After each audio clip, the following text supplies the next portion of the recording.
पहा, संपूर्ण देशामध्ये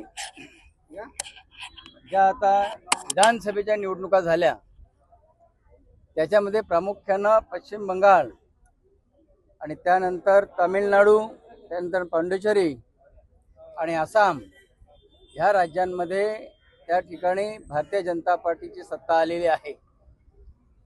मी ह्या निमित्तानं आपल्या देशाचे यशस्वी पंतप्रधान नरेंद्र मोदीजी, त्याचबरोबर आमचे चाणक्य आणि केंद्राचे आपले गृहमंत्री सन्माननीय अमित शहाजी आणि त्यांच्या बरोबरीनं आपल्या महाराष्ट्राचे लाडके नेतृत्व माननीय मुख्यमंत्री सन्माननीय देवेंद्र फडणवीस साहेब, त्याचबरोबर आपले प्रदेशाचे अध्यक्ष आमदार सन्माननीय रवींद्र चव्हाण साहेब, संपूर्ण टीमचं मी या ठिकाणी मनापासून अभिनंदन करेन। ज्या राज्यामध्ये संपूर्ण केंद्रामध्ये सगळे राज्य होते, पश्चिम बंगाल होता की नव्हता ही शंका प्रत्येकाच्या मनात त्या ठिकाणी होती। स्वातंत्र्यानंतर त्या ठिकाणी कम्युनिस्टांनी राज्य केलं, त्यांनी राक्षसी प्रवृत्तीनं त्या ठिकाणी लोकांवर अन्याय करून राज्यकारभार केला। त्याचीच रीत त्या ठिकाणी ममता बॅनर्जींनी मुख्यमंत्री असताना त्या ठिकाणी ओढली आणि त्यांच्यामुळे त्या ठिकाणी संपूर्ण नागरिक त्रस्त होते।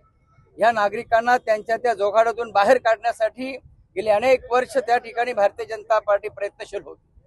ज्या ज्या ठिकाणी अन्याय होतोय त्या ठिकाणी अन्यायाच्या विरुद्ध लढण्याची भूमिका ही भारतीय जनता पार्टीची आहे आणि आपले यशस्वी पंतप्रधान नरेंद्र मोदीजी यांनी त्या ठिकाणी ठरवलं, कारण केंद्रामधून ज्या ज्या योजना त्या ठिकाणी होत होत्या, परंतु सगळ्या देशामधल्या राज्यांमध्ये त्या योजना जात होत्या, परंतु त्या योजना पश्चिम बंगालमध्ये त्या ठिकाणी ममता दीदी लागू करत नव्हत्या आणि हा विषय त्या ठिकाणी प्रामुख्यानं फार त्रासाचा आणि त्या ठिकाणी भारतापेक्षा वेगळ्या पद्धतीनं वागण्याची भूमिका त्या ठिकाणी, अतिरेक्यांची कारवाई कुठून सुरुवात होत होती, उलट त्यांच्यापासून संरक्षणाचा एक धोका निर्माण झाला होता देशाला।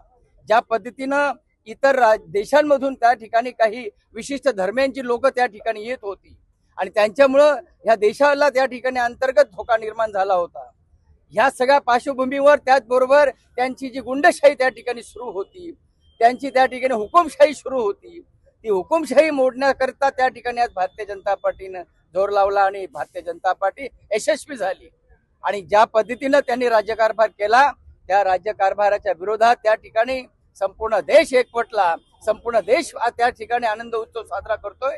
कारण ह्या देशामध्ये जे त्या ठिकाणी सामान्य नागरिक आहेत, प्रत्येक कुणालाही त्या ठिकाणी त्रास होता कामा नये, सगळ्यांना त्या ठिकाणी समान न्याय मिळाला पाहिजे अशा भूमिकेतून भारतीय जनता पार्टीने आपली त्या ठिकाणी यशस्वी पंतप्रधान नरेंद्र मोदीजी यांची त्या ठिकाणी भूमिका आहे आणि आपले आता नवीन अध्यक्ष झालेले आहेत सन्मान्य नितीन नवीनजी, त्यांचे त्या ठिकाणी खास करून मी कौतुक करेन। नव्यानं अध्यक्षपद त्या ठिकाणी स्वीकारल्यानंतर ही पहिलीच त्यांची निवडणूक होती आणि या पहिल्याच निवडणुकीमध्ये घवघवीत यश असं त्या ठिकाणी मिळालेलं आहे। त्यांचा पायगुण किती सुंदर आहे पहा।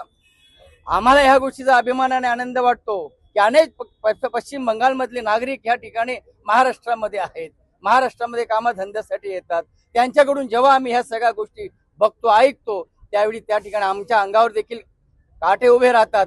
कलकत्त्याची त्या ठिकाणी घडलेली घटना आपण पाहिली असेल, त्या बहिणीची, एका लेडीजची अतिशय विदारक अशी ती घटना आहे। अशा घटनांचं त्याबाबत त्यांना काही त्या ठिकाणी पडलेलंच नाही। अशा पद्धतीनं जर त्या ठिकाणी एखाद्या राज्याची मुख्यमंत्री त्या ठिकाणी वागत असेल याच्यासारखं दुर्दैव नाही, परंतु आज सुगलाम सुफलाम आता त्या ठिकाणी तो प्रदेश होणार आहे।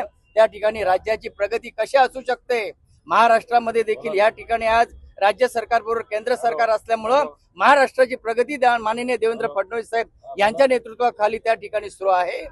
आज तशाच पद्धतीनं त्या ठिकाणी जे मुख्यमंत्री होतील त्यांना पाठिंबा हा केंद्र सरकारचा असल्यामुळं अनेक योजनांसह अनेक त्या ठिकाणी भरघोष त्यांना त्या ठिकाणी निधी मिळेल आणि त्या निधीमधून सामान्य नागरिकांच्या पश्चिम बंगालच्या त्यांना त्या ठिकाणी चांगलं राहणीमान, चांगलं त्यांचं जीवन सुकर करण्याचा प्रयत्न त्या ठिकाणी होणार आहे आणि म्हणून मी खास करून यशस्वी पंतप्रधान नरेंद्र मोदीजी यांचं मनापासून त्या ठिकाणी अभिनंदन करेन, शहा साहेबांचं करेन आणि त्या ठिकाणी बऱ्याच त्या राज्यांमधल्या जिल्ह्यांमध्ये आपले मुख्यमंत्री देवेंद्र फडणवीस साहेब देखील गेले होते, त्यांच्या देखील त्या ठिकाणी सभा झाल्या। आपले राज्याचे आमचे भारतीय जनता पार्टीचे प्रदेशाध्यक्ष रवींद्र चव्हाण साहेब देखील जात होते। या सगळ्यांचं मनापासून, त्यांच्या टीमचं मनापासून मी अभिनंदन करतो. आणि कसा त्या ठिकाणी एखादा प्रदेश चांगला असावा ते ह्या पुढच्या कालावधीमध्ये आमचे यशस्वी पंतप्रधान नरेंद्र मोदीजी त्या ठिकाणी दाखवतील, असं मला ठाम विश्वास त्यांच्याबद्दल आहे. पुन्हा एकदा सर्व टीमचा